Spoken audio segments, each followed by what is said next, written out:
Well, I certainly hope that these books are transportative to readers. They are set in a very specific time and place that I didn't realize was, I didn't realize I was writing a period piece when I was writing it.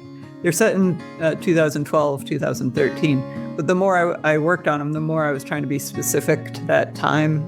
And they're set in Chicago. So that was a time shortly after I had moved away from Chicago. I grew up in Chicago. So trying to build and preserve sort of my sense of what the city was like into the book was really fun to be able to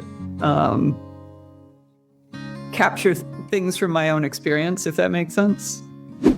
So. Hey everyone, welcome back to Living the Next Chapter, the author podcast, where we meet amazing authors from around the world. And today we have two people, myself and the author today, both enjoying the company of a cat during the recording of the podcast. And that's great, right? Yeah, I'm looking at my cat.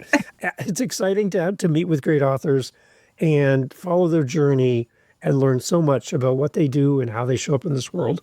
So we're going to talk today, encourage you as an author in your journey. You're going to learn a bunch today. But as a reader, you want to fall in love with a great author, we're going to do it today. And I'm so excited to have my guest on the show. Gwydhar's here with us. We're going to be talking about all of the great things that she's done as an author and learn more about her. Welcome to the podcast. Glad to have you here. Thank you so much for having me. I'm very excited to be here.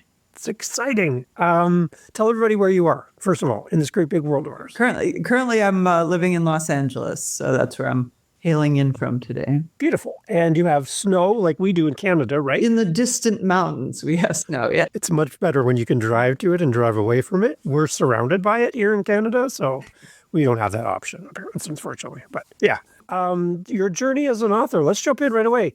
How did all this happen for you? Multiple books, and you're writing and sharing your stories. What happened? How did you get here? As a kid, I always knew I enjoyed telling stories. And the path to becoming an author specifically was a little bit circuitous in that I originally was interested in pursuing film production because the way I would think would be in pictures, and it made sense to try and tell stories through pictures. So I went to graduate school for film production. And while I was there, I was sort of resisting the urge to go into writing. That seemed like something special that people who focused on that craft got to do. And I would always try and work with writers. And then when I graduated out into the real cold world where you have to work a day job, I was trying to keep my creative faculties engaged in my free time. And film production is very complicated and expensive, but writing is something you can do anywhere, even say on a bus while going to work. And so that's when I really got into writing prose and decided to focus on putting this particular story into words. And it just sort of became a ritual every day that was both very enjoyable to do as an act and also allowed me to tell this story, which had been knocking around my head for, by that point, about 10 years. It took me 3 or 4 years to actually get it on paper. But yeah, it was sort of an evolution that I took along with the story, and it was a great process. So where was the original seed of the story then? Where did that come from? I mean, the seed of the story is the protagonist. The books tell the story of the frontman of a metalcore band named Damon Warner, who the band is on the skids, and they have one last chance to revive their career if they go back to their hometown of Chicago. So they do, but then he has to face his estranged family. And the character himself just sort of came into my head fully formed and began screaming in my ear. And if you read the books, you'll understand this is not a voice you can really ignore. And so, like I say, it took me a little while to find the right form in which to tell this story, whether it was going to be a screenplay or a graphic novel or whatnot. And then ultimately it became a novel, which works really well because it allows us to be inside his head with him and really see the world through his eyes. So at the point of the recording now, we have 3 books in the series. Is that correct? Yeah, it was written as one gigantic book, Okay. which seemed like a lot to ask of someone to, take a risk on a debut author with a 900-page book. So I broke it into 3, so it's a trilogy. Okay. First book is Infant Terrible Opening Acts, just the yellow cover. Yep. The second book is Infant Terrible Headliner, which is the pink cover. And then the third book is Infant Terrible Showstopper, which is the blue cover. But they all tell the story. It's sort of a year in the life of this character as he, tries to keep his career alive, deals with his family, goes through an emotional arc of learning about himself and growing up. It's a lot going on, and it's sort of great fun to watch him engage in the chaos he likes to bring to the world. Can we talk about the covers? Because they are beautiful, by the way. you. Like, talk us through this. Like, where did the idea for all this beautiful artwork come from? Well, first of all, I have to shout out the cover designer. Her name's Emily Bratton. She's amazing. The concept I had was to sorry if I move it out of my profile, it's blurry. My concept was to go with sort of a look that was similar to old punk posters that were just Xeroxed on bright paper, so black and white and one pop of color. And so then finding sort of imagery that it expresses the chaos of the character. Book 2 is where there's more of a relationship between the protagonist, and he gets into a relationship with a girlfriend who has a 5-year-old daughter, and he becomes kind of a father figure. So there's a hint of that on this cover. And the third one is where things sort of really get chaotic. So book 2, the headliner, that's the daughter image we're seeing with the devil horns and stuff. I'm a musician, so you got me at the whole idea of the book. So good job on that. Do you have a musical passion? Is it something that you've kind of had your whole life? Like, why these books? Why this story? Talk a little bit more about the music side of all this. I wish I could say that I were a musician myself. I played violin badly for about 6 years when I was in elementary school and junior high. So now I'm a great appreciator of music without being a musician myself. But for me, writing a character who's a musician is a similar vein of being able to write someone who is creative like a writer or an artist, in that there's inspiration which comes up that's a little bit ephemeral. It's a little hard to say where it comes from, and yet it drives so much of one's life and story. I think, well, again, I'm on your website while we're chatting. You're an artist as well. So it's just whatever medium you're using, whatever tool you're using, creativity comes in many different ways, but how it's demonstrated in many different ways, but it's all basically the same thing.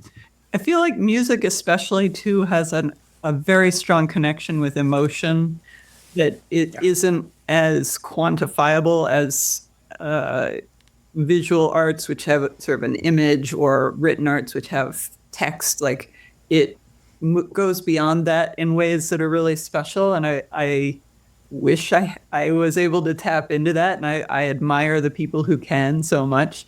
So for me, it was fun to be able to, again, sort of see the world through the eyes of someone and imagine what it's like to be a musician who can just sit at a piano and let the music come to them. Music definitely connects emotions, for sure. Also connects to time and place. So you can hear a song that you heard 20 years ago, and you're like, you transport yourself back to that moment, and you can see yourself in the car, the songs on the radio, whatever. It just takes you places. I think a good story does the same thing, though. So for you as an author, how do you bring in emotion in time and space into your writing to make it feel more realistic? What do you do? Well, I certainly hope that these books are transportative to readers. They are set in a very specific time and place that I didn't realize I was writing a period piece when I was writing it. They're set in 2012, 2013. But the more I worked on them, the more I was trying to be specific to that time. And they're set in Chicago. So that was a time shortly after I had moved away from Chicago. I grew up in Chicago. So trying to build and preserve sort of my sense of what the city was like into the book was really fun to be able to capture things from my own experience, if that makes sense. And then so real places, like real locations in Chicago, like you're really kind of leveraging your history there? Yeah. I did my best to create geography within the book that's accurate both to the city and to my memory. And things like weather events and whatnot, just, looking back at the time, like what was happening in the winter here? What happened? What big storms came through in the summer? So in the process of writing it, how did you change? Like what made a difference for you just by sitting down to write these books? Well, when you take 10 to 15 years to write a book, there's a lot of change that goes on. And it's a little hard to tease apart what about me changed because of writing the book and what changed just because I was growing up at the same time. But I would say there was definitely a growing up that took place. One of the themes in the book is growing up, and it's from the point of view of a character who's just turned 30. And if you're a musician, there's this notion of the 27 club, that if you hit 30, you're too old. And this character is really struggling with that throughout the books. But also then discovering that there's so much more life to be lived, and life's not over. You're just, moving into a new chapter, which, as I'm writing this for a protagonist, I'm also experiencing for myself. Interesting, because that's the name of my show, Living the Next Chapter. Right, yeah. And you're talking about that, living that chapter. Okay. Tell me more about Damon. Like, what do we need to know about this character so that as we grab all three books, what is kind of like your introduction? If you were to introduce him on stage, he's coming out to address an audience to talk about the book or his story, how would you introduce us to him? What would be your introduction? It would be hard to introduce him without a lot of swear words. That would certainly be in character for him. It would be easy to just relegate him to the category of anti-hero, because he's not a very traditional hero in the sense of not being terribly good or likable necessarily. He's manipulative and charismatic and chaotic and self-destructive, and he's a lot of fun to read about and follow.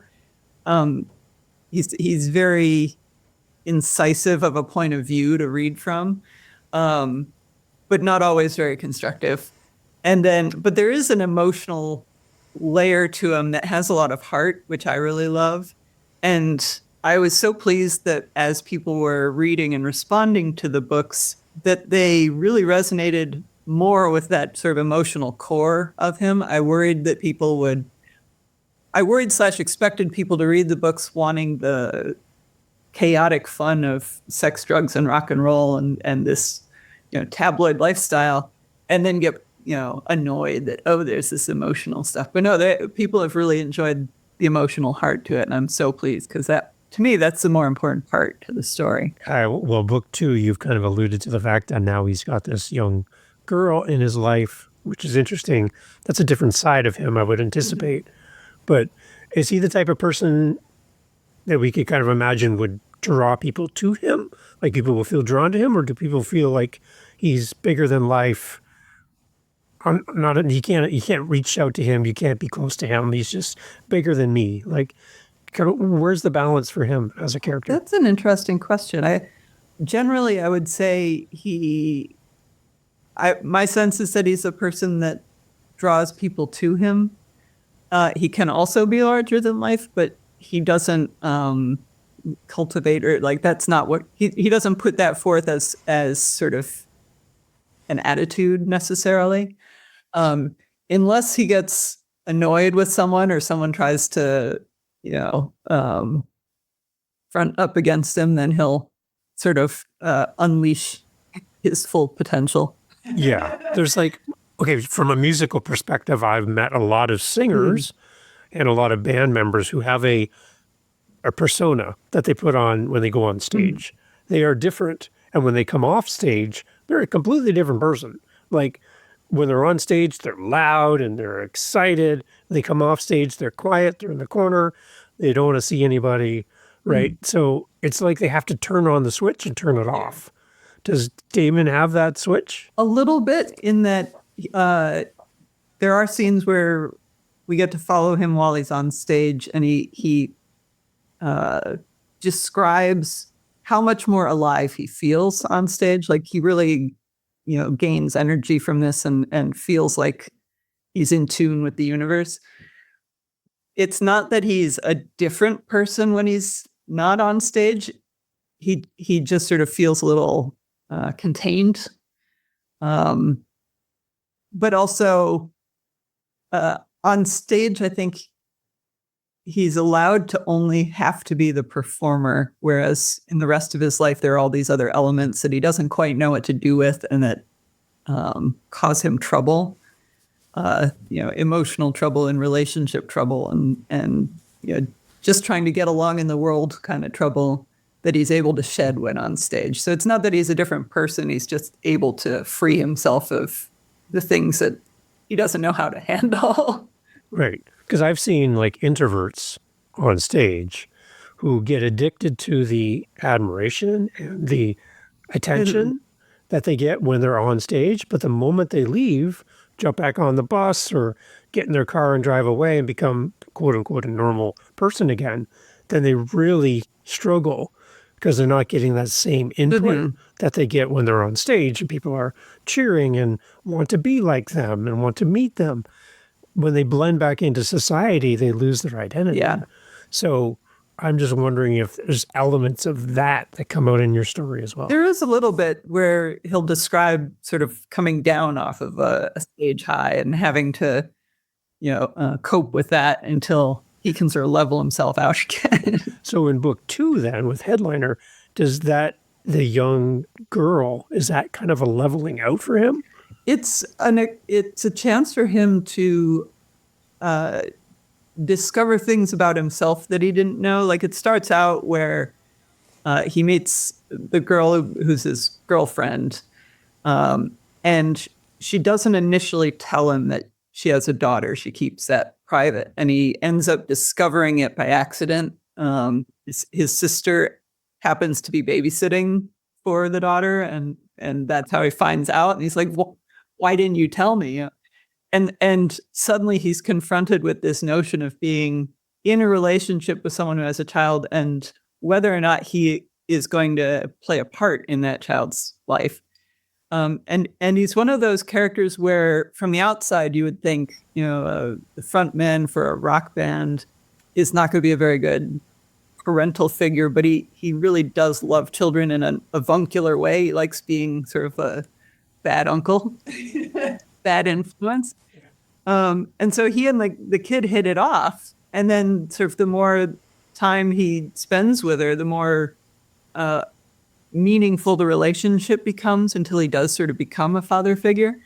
Not to spoil anything of that, but then it causes him to have realizations about his own life that really help him grow. But it's sort of a surprising journey to take a rock star on, I think, of this sort of domestic drama.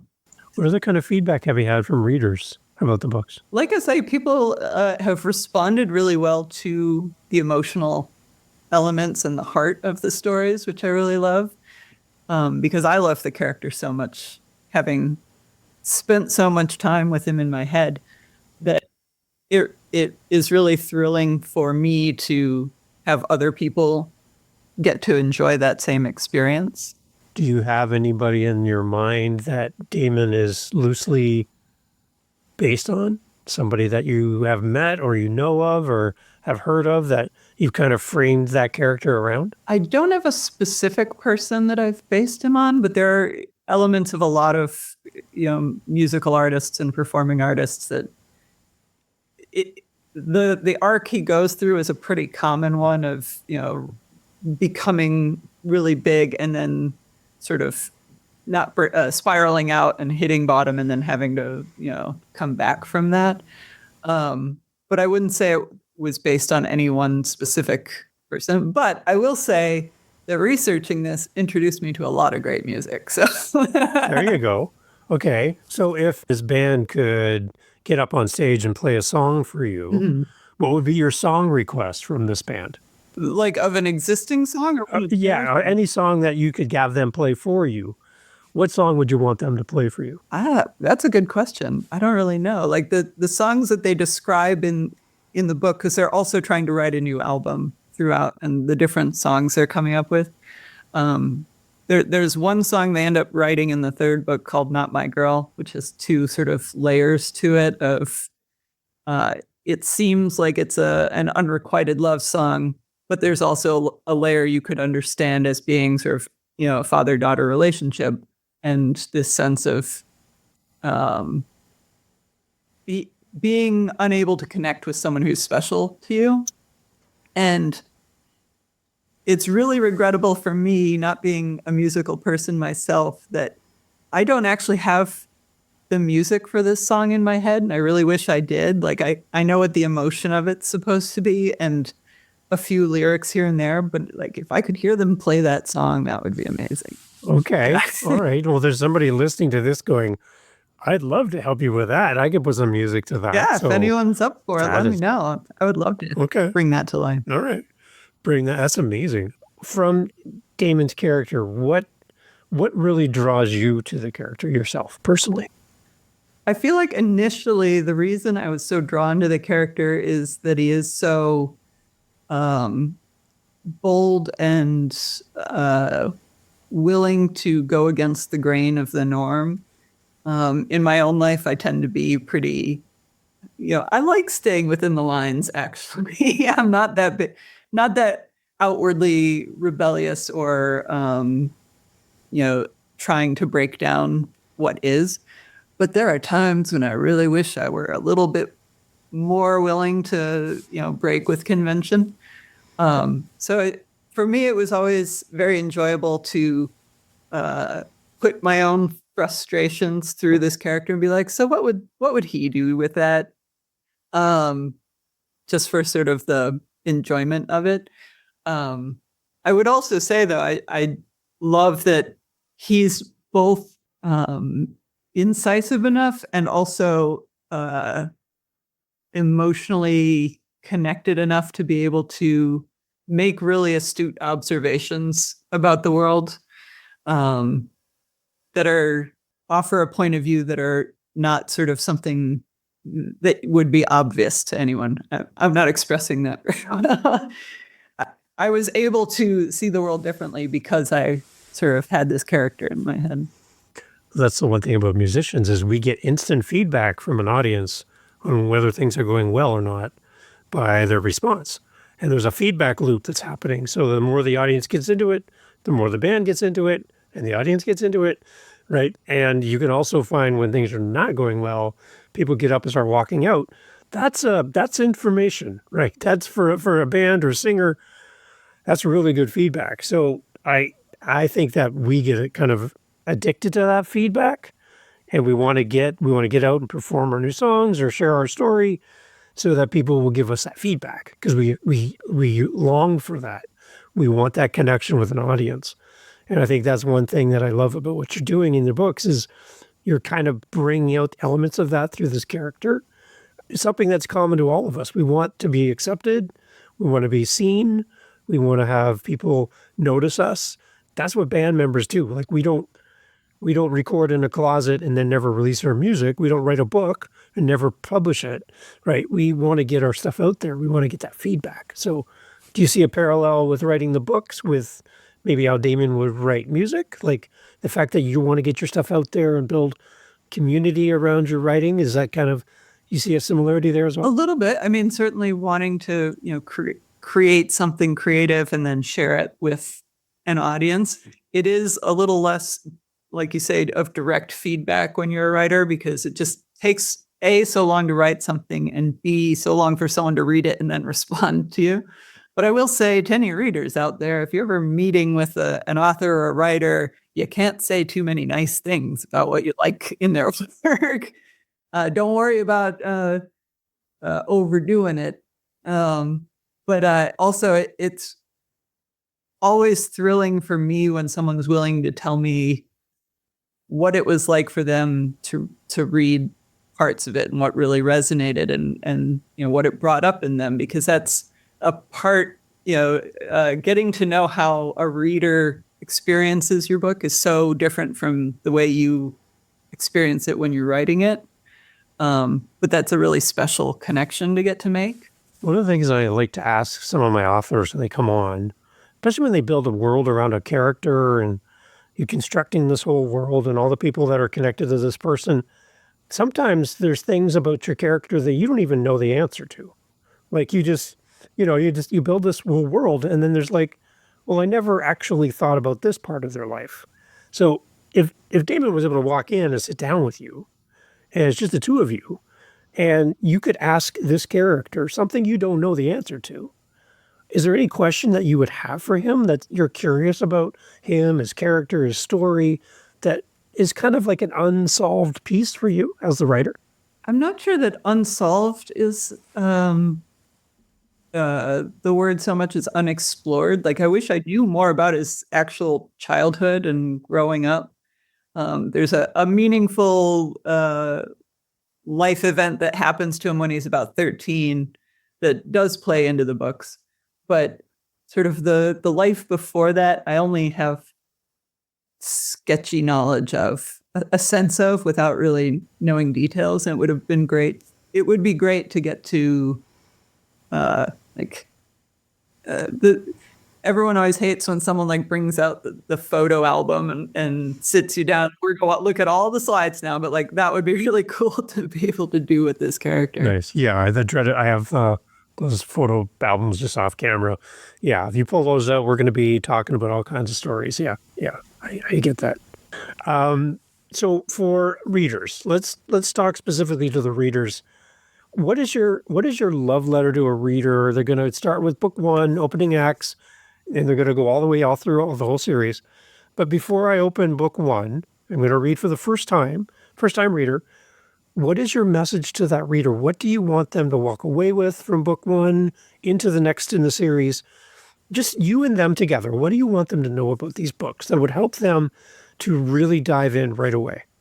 Well, the first book especially comes on sort of with gleeful, chaotic energy of things going wrong in interesting ways. And so if you're coming into it, I hope it will be with a sense of morbid enjoyment at someone else's misfortune.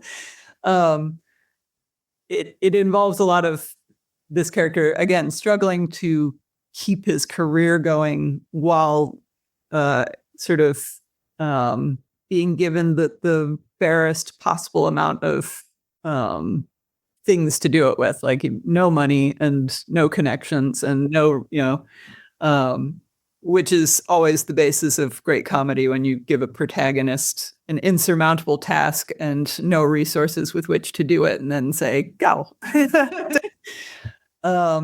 And there is like I say, a hint of the deeper heart that's going to be coming out in the later books. So I hope there's enough connection that gets made in that first book to then draw you into the later ones and the more meaty parts of the story. So you said this all kind of started out as one massive book, now split into three.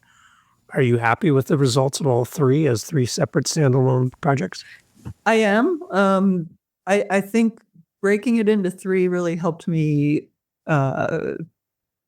build different arcs of the story into each portion. There are elements where I wish I'd been able to keep it as one, just because it would have been nice to have pulled some things all the way through instead of having to wrap them up in book one or two. So it would have been great as one. It would have been great. It is great as three. But sometimes choices have to be made to bring it to an audience in a good way. Are the books standalone, or do you really need to read them in order? They're reasonably standalone, actually, that if you pick up book 2 or 3 without having read 1, I do my best to reintroduce all the characters and set up where they're coming from. But there will be things that make more sense in the later books if you've read the first one to know the actual event that he references. He'll give you the important information about what happened before, but you may have gotten to actually read the scene if you read the earlier books. So somebody sends you an email, knocks on the door, gives you a call and says, I love this series. We need to make this into a movie or something. Are you going to be like, no, not interested? Or you'll be like, heck yeah, we got to do this. Like, I'm going to be like tackling them and be like, shut up, take my money. How do I sign up? Where do I sign? I feel like this would be a great television series or, streaming series. Probably a streaming series in which swearing and nudity and, things are more audience appropriate than, say, network television. But I often compare it to the shows Shameless and Californication, if you're familiar with love those. Californication and Shameless are both amazing shows. So, yeah. Yeah, they're such good ensemble pieces where it's a character like that where you're following a character or characters like that where the trouble just keeps happening and it's so much fun to watch them navigate it. Those are good reference points then for anybody listening. And if you love Shameless and Californication, then you're like, oh, so these are my books then. I would hope so. Yeah. Okay. See, that's a good point of reference. I like that. Yeah, my mind's going back to watching all those great shows. Yeah, good stuff. That's a good reference. I like that. Good. So, okay, what is your hope from this point forward? Now you got these 3 books out in the world. Where do you go from here? What do you do next? Well, with these books, I'm hoping that they'll continue to find their audience and gain momentum. As a independent author, I learned a lot in the process of publishing them and promoting them that I had to learn without knowing, but now I wish I'd known sort of in order to bring them to an audience better. I don't know if that answered the question. But the next project I'm working on a series of books that will be about the California water wars. So it'll be historical fiction, different genre. But I'm really excited in that it's another sort of scoundrel protagonist. It's actually got 2 narrators instead of 1. So I'm really excited to be exploring this new world now. And maybe someday down the line, I'll even return to the Enfant Terrible sort of universe and build out some more stories within it. So interesting. I always like hearing what people are working on, like, because it feels, well, it's like podcasting. Once you do one, you're going to do more. So the fact that you have these 3 books, it's like, well, I'm just going to keep going. I'm going to keep writing. That's amazing. And you have, again, on your website, you have your artwork. You have all the books are listed there as well. It's amazing. Take us through the website. Let's talk about that. And I kind of want to wrap up with a question here close to the end, but take us through the website. What are we going to find? Where are we going? Where are you most active? Sure. So that we can kind of follow your journey. Yeah. Well, the website that you keep describing is my personal website. It's Gwydhar.com, which is spelled Gwydhar.com. And it's a little hard to spell, but once you can spell it, I'm the only Gwydhar on the internet, so you'll find me. So I'm also on Facebook. I'm on Twitter, for better or worse. I'm sort of nominally on Instagram, but I don't actually post much there. If you wanted to reach out to me, it is me on there. You can message me through it, but probably Facebook is the more direct, regularly checked account. But then the website is, I've got the books up. I've got some artwork that I've been working on. I'm working on going back to doing a regular blog with posts of just thoughts and things about writing and life and sort of philosophical meanderings. And then by day, I work as a production coordinator for animated film studio. So I get to make animated movies for my day job, which is pretty cool. And there's a recent release just came out as well on Netflix. There is, yeah. The company I work for is called Skydance Animation, and their film Spellbound just came out in November on Netflix. So I highly recommend it for anyone who wants to check it out. It is family friendly, unlike my books. There you go. Awesome. And I see also some scripts here as well from you. Wow. Yeah, no, I did some screenwriting for a while, and I'm working on getting back to it actually. But yeah, I've done a couple. I did a historical fiction screenplay that's about the first Korean American woman to serve in World War II in the Navy, and one that I did a thriller script, and I've done one that's sort of a ensemble young adult comedy in the vein of Stand By Me, but with Girl Scouts. That's great. And your art as well. You got to talk about your art. Come on. Yeah, my art sometimes sort of gets short shrift, I'm afraid, because I'm focusing so much on a lot of other areas. But I have been trying to get back to it a little more and be more diligent about sketching and drawing and playing with watercolors. It's a little hard to say, yes, this is the art I do, because much of it is just sort of experimenting and sandboxing with things. But it's very satisfying to be able to get into an art project and just let the creativity flow. Okay, so to end off, we have a lot of people listen to the show as authors and as readers. They want to do something special in life. They want to be creative. They want to do art. They want to write. They want to do music, something. But they have this nasty thing called a day job, and they have to try to balance the two. So with you, with all of the things you got going on and trying to balance these different worlds, do you have any things that are working for you to carve out time to write, to do your art, to do all these things and work at the same time? Any words of wisdom for somebody to encourage them that if you can balance it the right way, it could really work for you to be creative? Any words of encouragement for someone listening? Yeah, I think the solution to balancing the day job with creative pursuits is sort of deceptively simple, in that just do a little bit every day. And it can be really frustrating because you'll get enthusiastic about a project, and you'll want to be the kind of person who's like, I sat down and I wrote the whole thing in a week, and it just poured out of me. And I'm the kind of person where I work on it for about 40 minutes at a time. And sometimes that's all I manage in a day, but I try and do it every day. And that when I was working, before I started working in animation, I worked in a payroll company, and the people were lovely. The job was dull. But I would write while I was on the bus going to work, and I'd have my 40-minute window of, I'm on the bus, I can't be doing other things, I'm just going to write. And that worked really well for forcing me into a routine of, this is the time to write. I'm not deciding to do it. I'm just doing it at this time every day. Now I work from home, so I do have to decide to do it, but I do sort of give myself the window at the same time each day to do it. If that doesn't work for someone, I would just say find a time to do a little bit every day. Don't worry about how long it's going to take. It's going to take as long as it takes, but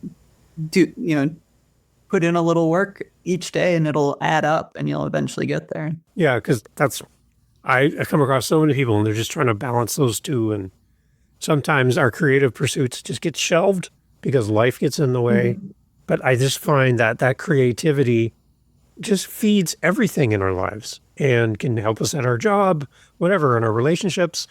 Anytime we can uncover that creativity and leverage that, I think it just brings out another piece of us that we don't get to display. To Damien on stage, he gets to demonstrate a piece of him that he doesn't get to do anywhere else, mm-hmm. right? So that's what I love about your books and what you've written, is you're giving us all a chance to jump up on stage, grab the mic, and see what happens. So yep. It's amazing. Thank you. I think it's a great fun, and I hope people will check it out. Awesome. Great. Everyone, all the information is always in the show notes. My request for you, when you buy all three, when you buy all three of these books, you're going to leave a detailed review for each of them separately, so that everybody who comes across these books online and is making a buying decision, they're going to read your words. about these amazing books and why you love them so much, you have the opportunity to share your words with the authors and the community by leaving great reviews. So I'm asking you, please, as you buy them, because I know you're going to buy them, and you're going to gift them to anybody who's a musician, my hands in the air, make sure that you gift these and you give great reviews. Please, it's really helpful to our authors. Again, thank you so much for being here. It's great to have you here. Keep me in mind with all the new historical fiction projects in the future. Definitely, yeah. I'd love to have you come back as well. Thank you. Yeah, I'll hope to get to come back. Excellent. Again, everybody, all information in the show notes. Again, thank you so much for being part of the podcast. Hey, thanks for being here for the Living the Next Chapter podcast. So glad to have you as part of our family of listeners. There's a seat for you just here on Living the Next Chapter, and I'm so happy that you have listened to all the way to the end. Wow, you are now my new bestie. I want to let you know that I host 7 other podcasts on top of Living the Next Chapter. Yep, 8 total. One of them is called the How To Podcast series. If you are thinking, you know what, Dave, this podcast thing seems like a lot of fun, well, I'll give you a secret. It is. It's a great, amazing, fun time where you can get to meet great people, get your word out there, promote your book, promote what your coaching program, whatever you're doing. Podcasting is great. And if you want to learn how to do this, what you're hearing right now, head over to howtopodcast.ca and look up the How to Podcast series on YouTube, whatever app you're listening on. You'll find me there. And I'd love for you to come listen to how to do this. And if you're interested and have questions on how to podcast, reach out to me at howtopodcast.ca. Thank you for listening. Talk soon.